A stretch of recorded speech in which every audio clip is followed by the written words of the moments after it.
Assalamualaikum warahmatullahi wabarakatuh. Bismillah, alhamdulillah, wassalatu wassalamu ala rasulillah wa ala alihi washabihi wa mawalah. Alhamdulillah, pada kesempatan kali ini saya membuat diagram alur terkait materi pendidikan kewarganegaraan semester 2 jurusan ilmu Al-Quran dan tafsir IAIN Syekh Nurjadin Cirebon.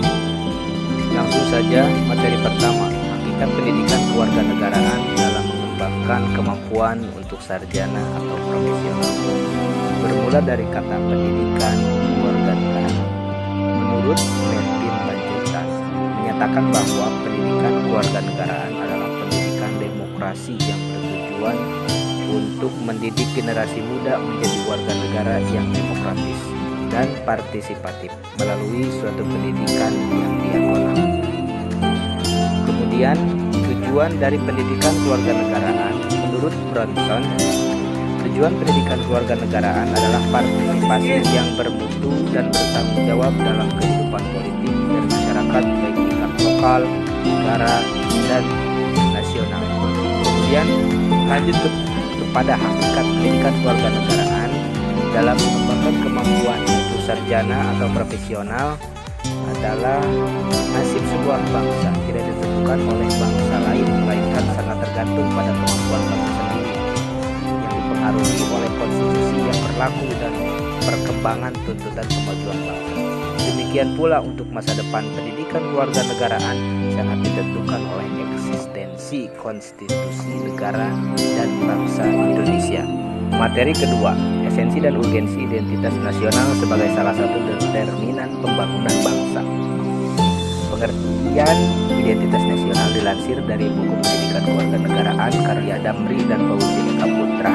Identitas nasional merupakan suatu ciri yang dimiliki oleh suatu bangsa yang secara filosofi membedakan bangsa tersebut dengan bangsa lain. Identitas nasional bersifat buatan dan sekunder. Faktor pembentuk identitas nasional diantaranya primordialisme, agama, pemimpin bangsa, dan sejarah bangsa. Esensi dan urgensi identitas nasional diantaranya alat pemersatu bangsa sebagai pembeda dengan bangsa lain, sebagai landasan negara, dan sebagai perlindungan diri dari dampak buruk globalisasi. Materi ketiga, esensi dan urgensi konstitusi dalam kehidupan berbangsa dan bernegara. Pengertian konstitusi atau undang-undang dasar dalam negara adalah sebuah norma sistem politik dan hukum bentukan pada pemerintah negara, biasanya dikodifikasikan sebagai dokumen tertulis. Esensi konstitusi dalam kehidupan berbangsa dan bernegara adalah sebagai pemberi pegangan dan pemberi batas, sekaligus sebagai bagaimana kekuatan negara harus dijalankan. Materi keempat, sumber histori, sosiologis, dan politik tentang konstitusi dalam kehidupan berbangsa dan bernegara Indonesia.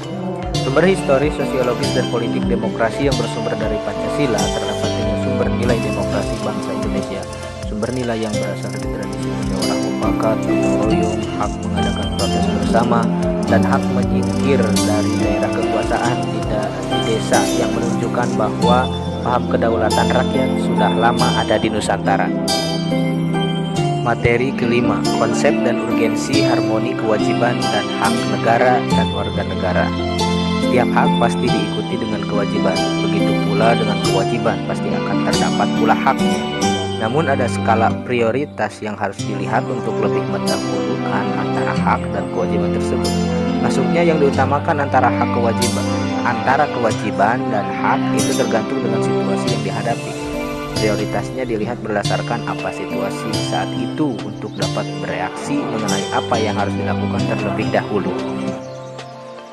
Materi keenam, sumber historis, sosiologis, dan politik tentang harmoni kewajiban dan hak negara dan warga negara Indonesia.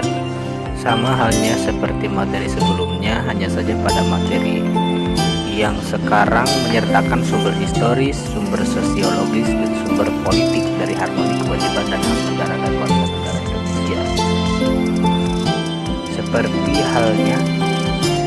Seperti cikal bakal lahirnya Indonesia, di mana para pejuang menyatakan setiap manusia memiliki hak untuk merdeka dan menentukan nasibnya sendiri dan berdiri sama tinggi dengan bangsa lain. Materi ketujuh, demokrasi Pancasila. Demokrasi menurut Abraham Lincoln adalah pemerintahan dari rakyat, oleh rakyat, dan untuk rakyat. Berhubungan dengan demokrasi Pancasila berarti pemerintahan dari rakyat untuk rakyat dan oleh rakyat berdasarkan falsafah Pancasila. Perkembangan demokrasi Pancasila bermula dari demokrasi masa revolusi, kemudian demokrasi Orde Lama yang terbagi menjadi demokrasi liberal dan demokrasi terpimpin, berlanjut ke demokrasi Orde Baru, kemudian demokrasi masa transisi, dan yang terakhir adalah demokrasi masa reformasi atau demokrasi Pancasila.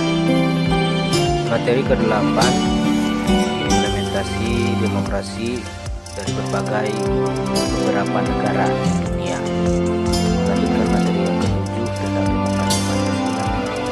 Demokrasi banyak dipakai oleh negara-negara di dunia, diantaranya Jerman, Myanmar, Indonesia, Jepang, Amerika, Swiss, dengan ciri khas mereka masing-masing. Contohnya seperti demokrasi yang ada di Indonesia, demokrasi Pancasila.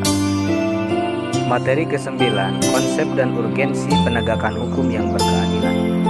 Penegakan hukum yang berkeadilan tersusun dalam konstitusi di mana semua orang dalam negara tersebut, baik yang memerintah maupun yang diperintah, keadilan harus didapatkan oleh semua rakyatnya. Konsep dan urgensi penegakan hukum yang berkeadilan adalah terciptanya keadilan dan ketertiban dalam masyarakat. Indonesia merupakan negara hukum.